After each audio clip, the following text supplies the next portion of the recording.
Bueno, gracias. Gracias a todos los ponentes. La verdad es que yo como médico de familia, acostumbrado a gestionar mi consulta todos los días con unas grandes dosis de incertidumbre, pues me encanta escucharos y- y atender a cómo trabajáis vosotros y a vuestras posibilidades. Se abre el turno de preguntas entre el público.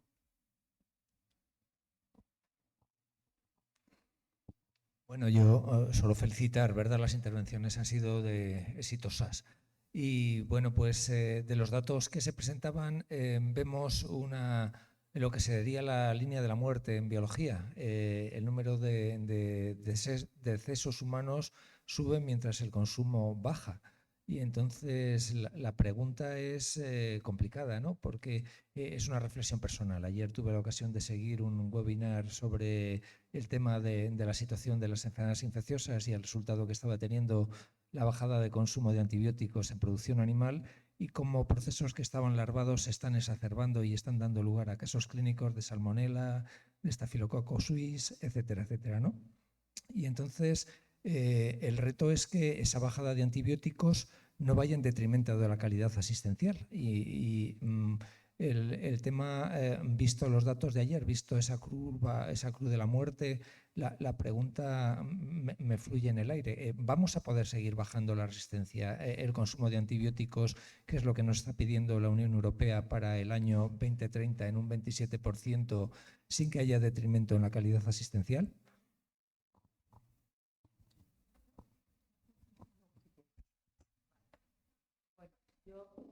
Hombre, la pregunta quizás estaría más dirigida a quien lleva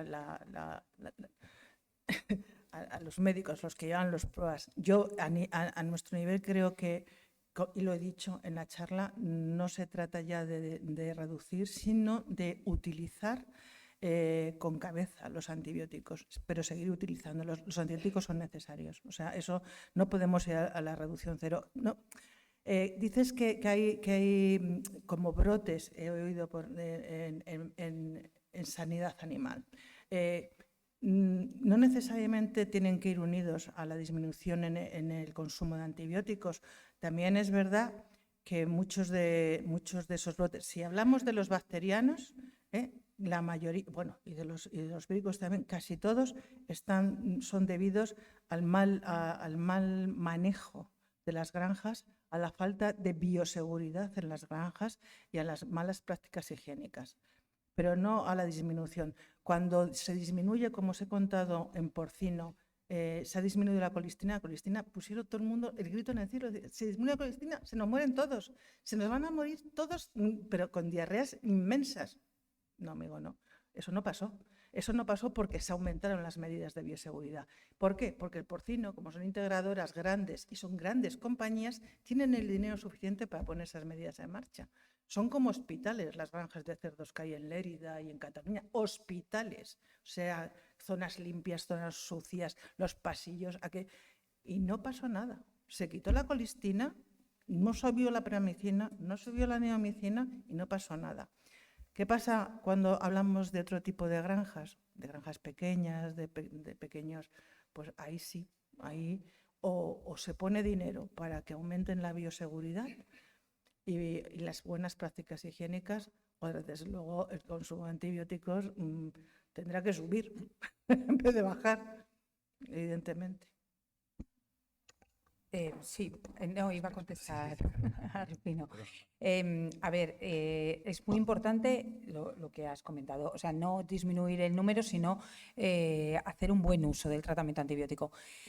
Nos falta en esos datos que nos manda Europa y que nos mandan a nivel nacional, que nos digan que tenemos que bajar un 27%, ¿de qué? O sea, creo que en estos momentos estamos en una situación en la que tenemos que hacer un buen análisis de qué tipo de antibióticos estamos consumiendo, exactamente qué números vamos a poder bajar, porque no podemos meter la amoxicilina junto con un carbapenen. O sea, si yo lucho en un hospital por disminuir el número de carbapenen, que tienen un gran impacto ecológico, no me va a aportar absolutamente nada en cuanto a las DHDs globales de nuestra comunidad. O sea, por mucho que nosotros disminuyésemos el consumo global, porque yo solo he estado viendo, ayer cuando estaba viendo la charla, por mucho que disminuyésemos el consumo global de carbapenem en los 14 hospitales, los redujésemos a un 50%, que probablemente sería una buena medida porque estaríamos haciendo las cosas mejor, eso no me va a aportar nada en ese 27% que nos piden de descenso.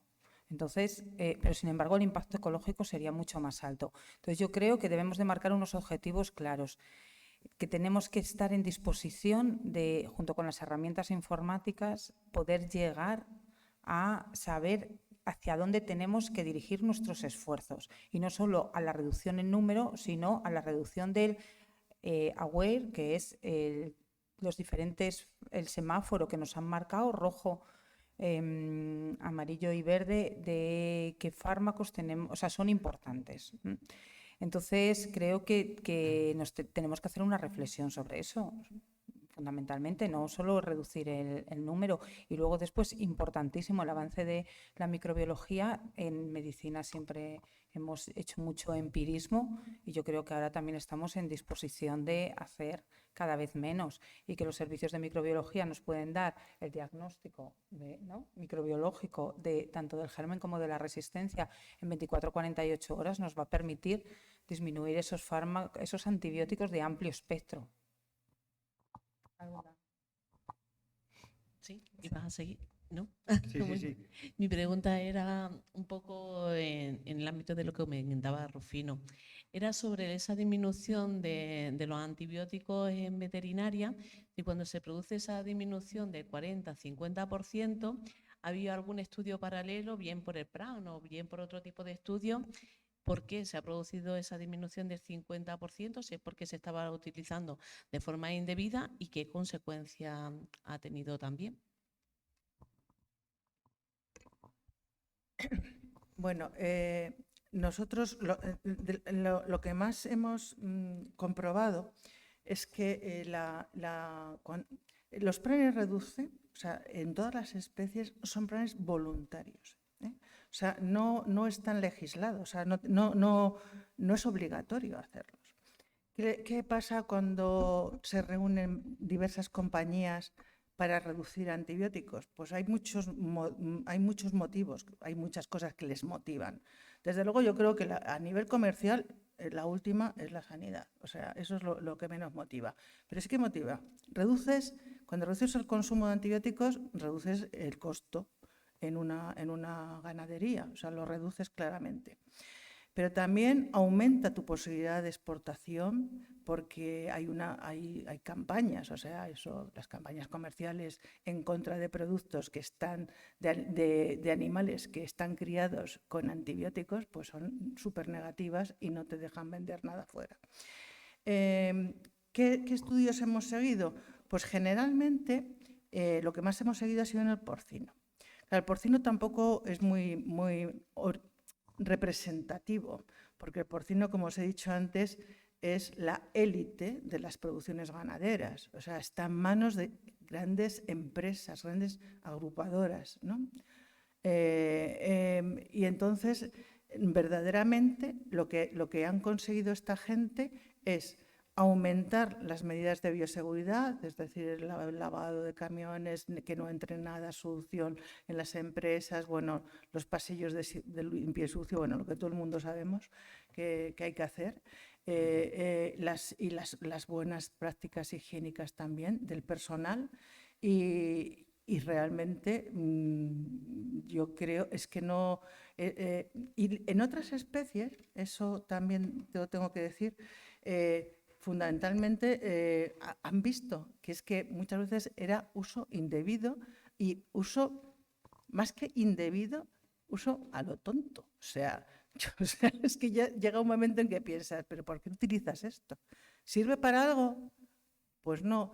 Muchas veces hay antibióticos que servían para poner ese velo para guardar la guarrería. O sea, dices, bueno, yo le doy antibióticos y así no tienen colitis. Tú dices, perdona, si limpias o pones agua limpia, no necesitas usar antibióticos para eso.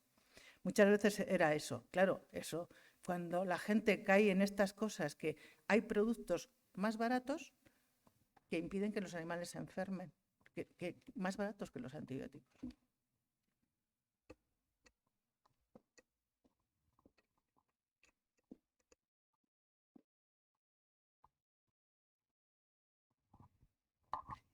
Bien, muchas gracias por vuestras presentaciones. Yo, precisamente, y con relación a lo que ha comentado Rufino, y es lo que intentaba yo trasladar cuando he hablado del tema de las resistencias a los antibióticos en mi charla. Estamos intentando combatir un problema de unas dimensiones, vosotros mismos ya lo, ¿no?, estratosféricas, únicamente disminuyendo la utilización de antibióticos. Básicamente. Es la idea básica. ¿No? Sin embargo, nos está pasando un poquito como nos pasaba durante la pandemia por la COVID. Siempre vamos por detrás del virus, ahora vamos por detrás de las resistencias. Según, supongo que conocéis a Bruno González Thorn, el otro día, pues bueno, coincidí con él en un evento y según él comentó, esas previsiones de no sé cuántos muertos por culpa de las resistencias que en principio se prevén que sucederá en el 2050, según sus previsiones, eso pasará en el 2040. ¿Por qué? Porque de repente aparece una pandemia como la COVID, no sabemos con qué tratarla y, como es lógico y natural, tenemos que tirar de los antibióticos. Ahí voy cuando yo intentaba trasladar la idea de que si queremos aumentar nuestra fuerza, ¿no?, para combatir las resistencias, tenemos que abordarlo desde todas las perspectivas posibles, evitando o poniendo todas las medidas posibles para evitar precisamente la aparición de infecciones que son las que nos obligan a utilizar los antibióticos. Eso es para mí lo que sería un abordaje One Health más completo. No digo que lo que nos esté haciendo ahora no sea One Health, ¿eh? Estoy diciendo que, y lo he intentado trasladar durante mi charla, One Health va más allá del ámbito sanitario. Es únicamente porque es que me ha ido al pelo. Sí, una cosa que quería decir, que estoy totalmente de acuerdo, que el control de la infección no solo se basa en el tratamiento antibiótico, y el control de la infección tiene que ser global, que es muchas veces de lo que nos olvidamos. O sea, no nos podemos olvidar. Por eso decía yo que todas las direcciones generales por parte de la Consejería en lo que se trata en cuanto a la infección humana tienen que coordinarse. ¿Por qué? Porque infraestructuras es importantísimo para hacer unos quirófanos en los cuales no tengamos infecciones. La profilaxis quirúrgica es importantísima y todo lo que hagamos alrededor de ello va a evitar esa transmisión de infección. Nuestras UCIs también es muy importante cómo estén formadas. Es importante el desarrollo de proyectos cero, es importante la higiene de manos. O sea, es que forman parte muchos profesionales y hay que hacer un control de la infección global. O sea, el control de la infección no puede venir solo en el desarrollo de los PROA como programas de optimización de tratamiento antibiótico. Tenemos que hacer un control global porque si no, no va a valer para nada. Totalmente de acuerdo. Muy bien. Sí. Oteo. Es importante el uso de vacunas. Estamos aquí todos sanitarios y es una forma de disminuir claramente el uso de antimicrobianos. Los sanitarios no nos vacunamos, bueno, yo sí. Los niveles de vacunación antigripal contra el coronavirus son muy bajos, ¿no? Y este año que ha pasado, entre comillas, la pandemia, parece que los sanitarios se vacunan menos que el año pasado. A nivel general de información, escuchaba viniendo a Valladolid la radio y los CDCs están asustados porque a nivel popular la gente cada día confía menos en el sistema sanitario. ¿Cómo vamos a combatir esto? Queremos disminuir las resistencias. Nos falla el plan de comunicación totalmente. No se ha hablado de eso, creo yo.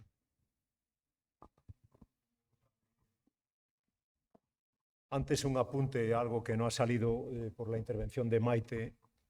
Y Los conceptos patogénicos en medicina, tal y como los conocemos, cambiarán en los próximos 10 años. El paradigma es la infección por Clostridium difficile. El microbioma que acompaña al sobrecrecimiento de difficile en el colon de nuestros pacientes tratados con antibióticos probablemente sea suficiente para frenar su proliferación. Y en consecuencia, con lo que nos viene en microbioma y en el mundo de la fagoterapia, nuestros nietos, porque los hijos ya han estudiado, nuestros nietos entenderán otra manera de llevar. Un paciente que es obeso y que tiene akkermansia, dicen nuestros colegas básicos que la manera de combatir las sobreinfecciones por difficile es cambiándole la dieta, no con antibióticos. Ahí lo dejo, como dicen en Castilla. Segunda idea, lo que dice José Antonio Teo, ¿no? Se combate con las 3 Es: estudio, educación y ejemplo. No hay otra. De que tú y yo nos portemos como Dios quiere, dice un santo, dependen muchas cosas pequeñas. Esto que nadie se atreve a decir en público, ya lo digo yo. Es decir, cuando Amparo hace una interconsulta, las haces, Amparo, no tienes tiempo, sí, a la UBI, y ordena, lo aprendimos de Emilio Gouza, ordena la historia caótica, a lo mejor, de antibióticos previos que tiene un paciente. Le quita los innecesarios. No prescribe los antifúngicos y lleva 3 semanas. Y si tiene gripe le da oseltamivir, por hacer propaganda, un antivírico de la competencia, pues probablemente esté haciendo un servicio innegable a ese individuo y al contexto. Y 2, lo que has preguntado, no vamos a decirlo aquí porque hay muchos en su casa, que levanten la mano aquellos que cuestionan la vacuna del zóster o del neumococo pentavalente, no digamos ya la del COVID de estos señores, que no llega al 20% en el ámbito sanitario, como habrás oído en la radio, y yo creo que lo ha dicho también el consejero en la rueda de prensa que le hicieron consejo al principio, ¿no? Ahí. Es decir, es lamentable. Pero es que los movimientos antivacunas en América, que citabais a los Estados Unidos, son muy poderosos, muchos más que los provacunas. Por lo tanto, si tú convences al próximo ministro o ministra de Educación, de vosotros, que vendrá de tu zona, a que en los módulos de educación primaria, pero seguro que en los de secundaria, incluya, en vez del fago lambda y el fago phi y la simetría icosaédrica o circular de los virus, que vale para poco a esas edades, la bondad de las vacunas, el no utilizar mal los antibióticos y 4 ideas de la dignidad de las personas y, por supuesto, de salud sexual, que hay que hablar, que es una realidad muy gozosa, si eso lo metemos bien en las cabezas de nuestros niños de secundaria, formaremos 10 generaciones que cuando Rufino y yo ya no estemos aquí, ni José Luis Almudi nos hagan tactos rectales o nos intuben en las UBIs, probablemente sepan que no hay que darnos antibióticos, que hay que tenernos vacunados, vacunarse ellos y, en definitiva, entender también lo que les cuenten los autores en patogenia. Pero el problema es que vamos detrás, lo has dicho en la pandemia, ¿no? Entonces lo hemos vivido muy dolorosamente porque casi nos lleva por delante. Y algunos colegas, 7 en nuestro centro, fallecieron de COVID. Pero ya la gente se ha olvidado. Y si van a tirar estos señores 80 de cada 100 vacunas que ponen a disposición del sistema, es un fracaso. Pero pasó con Paxlovid, ¿no? O con los monoclonales. Es decir, hay que estudiar. Ejemplo, estudio, y se estudia sentado y con codos, no con la radio puesta. Y educación. Y la educación es tan sencillo como nadie puede estar en un foro sin saltar si hay un tipo antivacunas. Nos han acusado de llevárnoslo crudo. Hacen bien porque también nos lo llevamos, ¿no? Como todos. Sí, no, por favor. ¿Perdón? Si me permites, voluntad política. Bueno, yo he sido diputado en las Cortes Generales. Gobernar son 2 cosas. Eso te digo, Maite, para que te lo lleves a Barcelona. 1, administrar las cosas. 2, más importante, mover la voluntad de las personas. La política está muy desprestigiada y no creas que es muy ejemplar el ejercicio público de la misma. Por lo tanto, no se trata de que Gerald Ford se pusiera en 4Dx la vacuna de la gripe porcina en los años 60. Se trata de que hay que tener la ética, he dicho ética suficiente, como para saber que si la vacuna es buena, y Amparo nos dice que los antibióticos hay que escalarlos y desencalarlos, Consuelo que los animales, en medida de lo que reciben, pues es lo que recibiremos nosotros. Y José Luis, que los médicos tienen que tener 10 minutos para hacer una historia correcta desde la primaria y no prescribir como mecanismo defensiva, si la política es buena y considera todo esto, tiene que llevarlo al Parlamento. Y aquí no hay colores, tenemos que estar todos de acuerdo. Como decía Tucídides, en lo público ejemplares, en lo privado vamos viendo, ¿no? Muy bien. ¿Alguna pregunta más? Bueno, sí. Hola, Amparo, que yo quería para Amparo y para Airos la importancia de identificar bien a los pacientes que tenemos en centros institucionalizados. Cuando hablabas de la colaboración de las direcciones generales, tanto para el microbiólogo como para toda la información que se haga o la selección. Pues sí, es muy importante. Hemos dicho ya que primero los programas de optimización salieron para los hospitales, se fue avanzando hacia la atención primaria y algo importantísimo de lo que no nos podemos olvidar es de los centros sociosanitarios. Pero es que lo primero que tenemos que poder es identificar a estos pacientes en los centros sociosanitarios y en eso fallamos muchos sistemas públicos porque cuando el paciente viene no los puedes identificar y ese es uno de los avances que tenemos que tener en los sistemas de información. Si es que al final el avanzar en sistemas de información hacen que sea todo mucho más fácil y que podamos identificarlos, porque los gérmenes multiresistentes se encuentren en estos centros y una vez que estos pacientes ingresan en los hospitales podamos identificar que este paciente ya lo ha tenido o que ha tenido esa asistencia en algún otro centro, va a evitar que podamos transmitirlos también. Entonces, es un sitio, los centros sociosanitarios, o sea, toda una zona que tenemos que tener muy en cuenta para la multiresistencia, está claro, porque además también son sitios donde trabajan mucho la atención primaria y el consumo de tratamiento antibiótico se ha visto también que es muy elevado. Ahora voy a hablar yo. Al respecto, sobre lo que dice Amparo, respecto a los centros sociosanitarios son pacientes del sistema sanitario público, no son pacientes que porque estar en una residencia la responsabilidad sea de otras personas.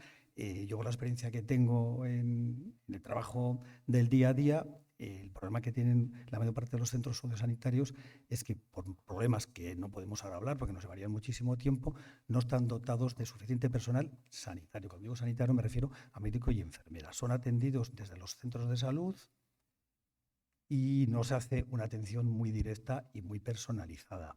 Y muchas veces llegamos incluso a hacer prescripciones a posteriori. Sí. Y sabéis a lo que me refiero, ¿no? Entonces eso hace que muchas veces esos pacientes, cuando empeoran, pues siguen en muy mal estado, aunque todo lo que hacemos se mete en medora y tal, pero no se les hace una atención directa. Es una asignatura pendiente que tiene tanto la Consejería de Sanidad como la Consejería eso depende de la Consejería de Familia, me parece, o de Asuntos Sociales. De Asuntos Sociales no se ha definido porque siempre hay muchos agentes que se ponen en contra, pues el que de una vez por todas, puesto que son pacientes del sistema sanitario público, sean atendidos por el sistema sanitario público.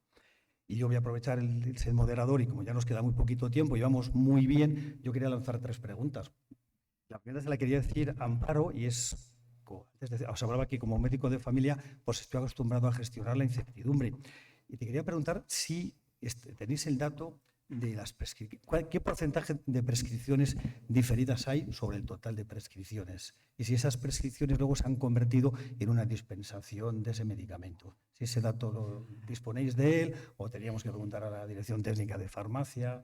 A ver, tenemos aquí a Sandra de la Dirección Técnica de Farmacia. Es algo que la prescripción diferida es sobre todo una de las acciones de éxito en nuestra comunidad y sí que tenemos datos. Si los quieres decir, Sandra.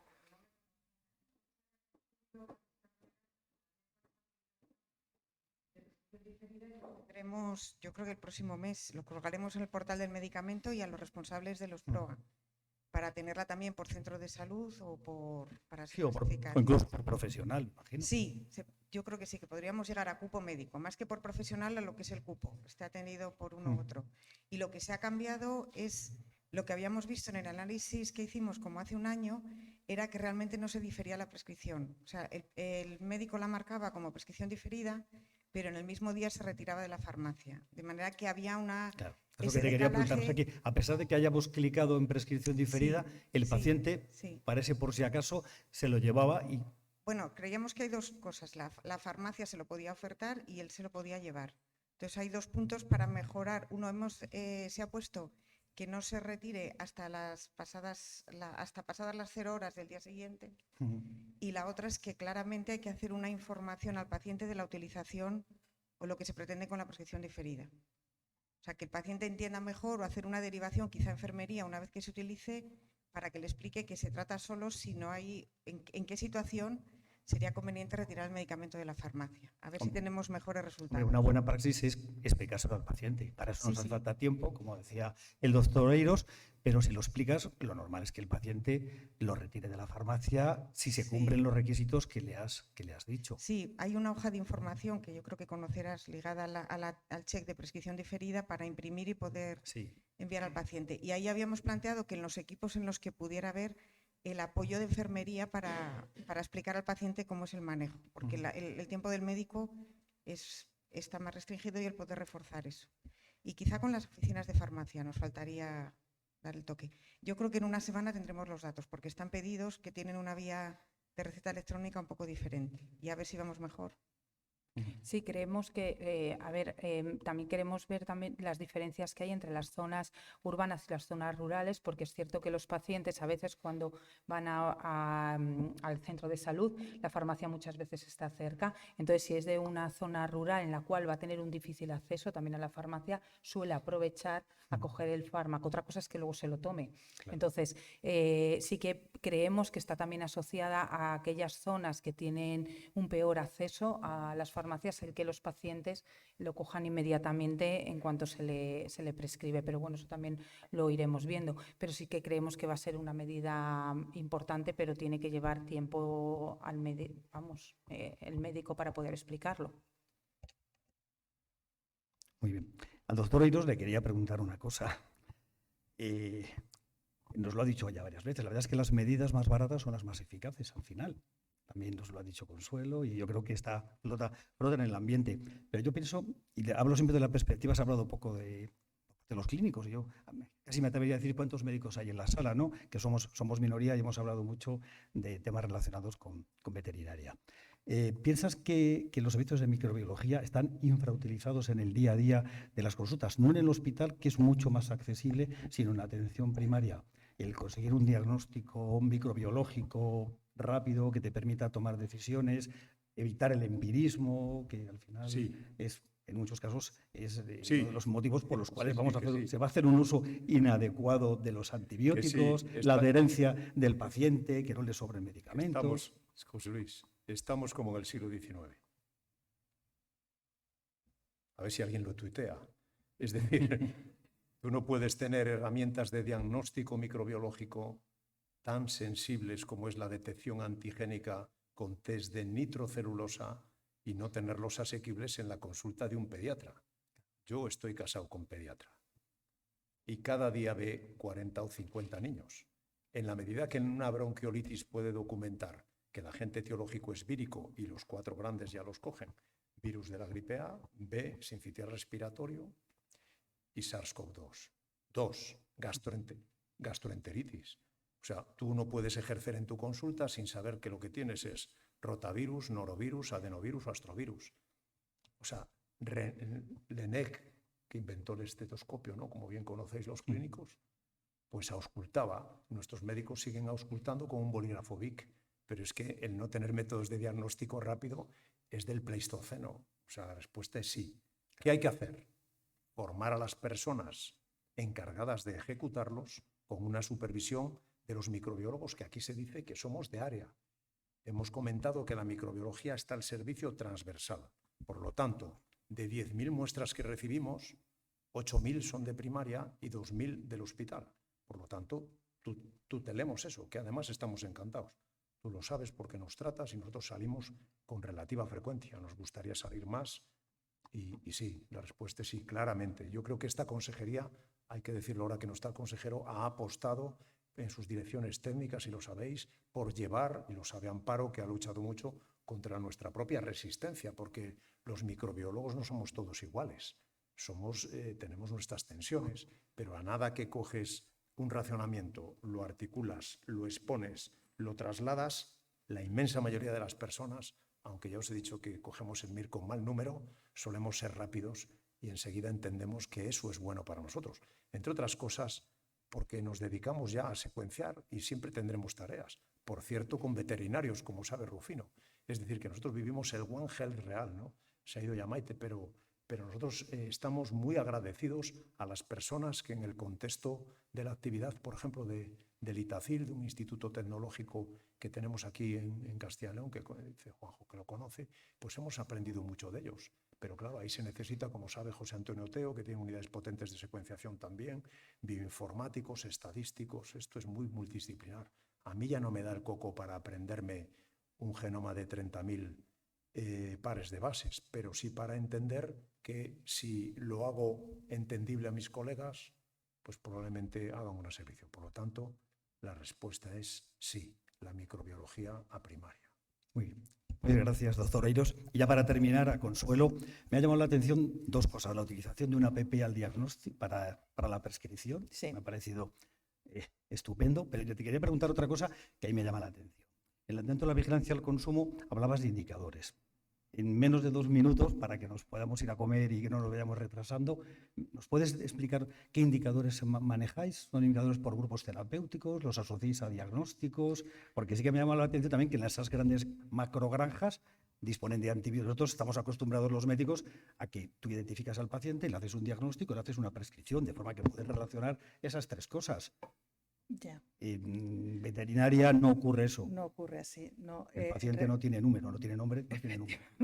¿Tiene diagnóstico o tampoco? Sí, bueno, Y se asocia. fundamentalmente lo hacemos por grupos terapéuticos, o sea, por grupos de antibióticos. O sea, es el indicador más importante dentro de esa APP, pero también por indicaciones. O sea, también hay otro apartado. Y el otro es que ahora mismo no recuerdo, pero hay 3 grandes que son los que le sirven al veterinario de campo, porque es una app que la tienes en el móvil, o sea, para orientarle en la prescripción. Pero una vez que sepamos en qué área epidemiológica está, que eso se va a través del mapa epidemiológico, que es donde le llega el informe. Sí, pero me refería a los indicadores que manejáis. ¿Son indicadores solamente por grupos terapéuticos, pero están relacionados con diagnósticos? Están relacionados con diagnósticos. Vale. Sí, sí, sí. ¿Y cómo hacéis esa fuente de información? Pues lo hacemos a través de laboratorios. En nuestro caso es que, claro, no tiene nada que ver con el Sistema Nacional de Salud, lo hacemos a través de laboratorios privados, casi siempre. Hay algunos laboratorios del Estado que dependen del Ministerio de Agricultura que también lo hacen, ¿no? Pero nosotros fundamentalmente trabajamos con laboratorios privados, muchos de ellos radicados en Cataluña, la mayoría. Muy bien. El agropecuario de León, sí. Con esos también trabajamos. En Castilla y León, sí. Bueno, pues hacemos un parón hasta la sesión de tarde y tenemos que empezará a las 4, tenemos un cóctel preparado en el hall, ¿no? Vamos en el... Muy bien, gracias.